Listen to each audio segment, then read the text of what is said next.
Have you ever done something good, and secretly hoped someone noticed? Maybe you gave. Maybe you served.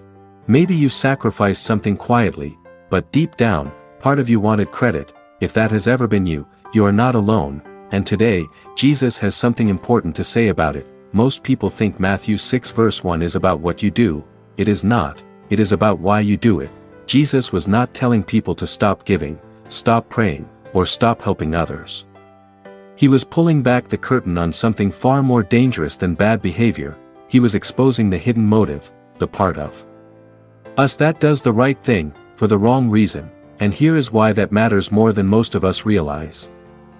Point 1. What Jesus actually said. Matthew 6 verse 1 says this: "Be careful not to practice your righteousness in front of others to be seen by them. If you do, you will have no reward from your Father in heaven." Now read that slowly.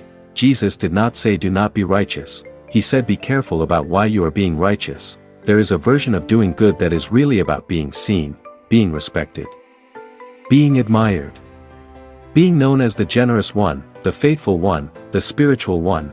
And here is the problem. When the applause of people becomes the goal, the applause of people becomes the reward, and that is all you get. God does not share his reward with an audience that was never meant to receive it. But here is the good news: God sees what no one else sees, and what he sees, he rewards. Point 2. The trap of the audience. Jesus gave a specific word for people who do good to be seen. He called them hypocrites. Now that word sounds harsh, but in the original Greek, hypocrite simply meant an actor. Someone playing a role, and that is exactly what performance-based righteousness is. It is acting. You are playing the role of a generous person, a faithful person, a devoted believer, but the moment no one is watching, the giving stops. The prayer stops. The sacrifice stops, because it was never about God, and this is where most people get it wrong. They think the sin is in the action, but Jesus says the sin is in the motive behind the action. Two people can give the exact same amount. One gives to honor God.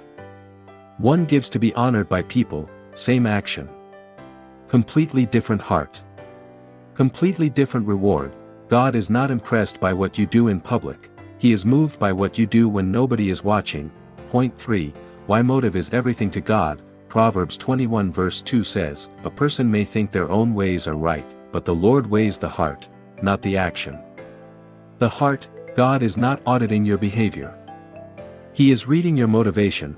Think about a parent who gives their child a gift. Now imagine the child only hugs the parent when other family members are watching, but ignores the parent the rest of the time. The hug looks real, but the parent knows. God knows too.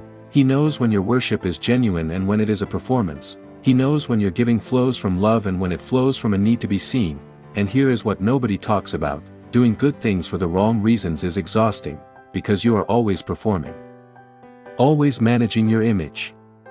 Always needing the next piece of validation, but doing good things for God alone, that brings a peace that performing never could, because you are no longer waiting for people to notice. You already know that the one who matters most, sees everything. Point 4. How to check your motive. So how do you know if your motive is pure? Here is a simple test. Ask yourself, would I still do this if no one ever found out? Would you still give if your name was never attached to it? Would you still serve if you received no thanks? Would you still pray if no one ever knew how faithful you had been?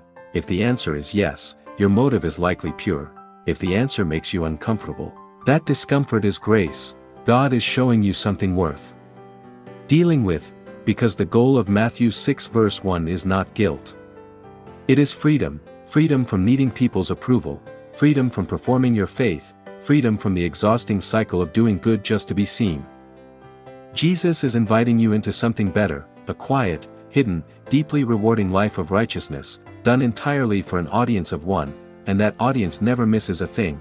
Let me bring this together before we close. Matthew 6 verse 1 is not a warning to stop doing good. It is an invitation to do good differently. Check the motive. Not once, but regularly, because our hearts drift, and what begins as genuine devotion can slowly become performance without us even noticing. So today, before you give, before you serve, before you pray, pause for just a moment and ask one quiet question: Lord, is this for you? Or is this for them? That question alone will change everything. If this teaching blessed you today, drop the word motive in the comments. It lets me know this reached you. And if you want more verse-by-verse teachings like this one, subscribe to Prime Faith. We are here every week, opening God's Word one passage at a time. God bless you. Keep your heart pure, and remember, He sees everything done in secret. And He rewards it. See you in the next one.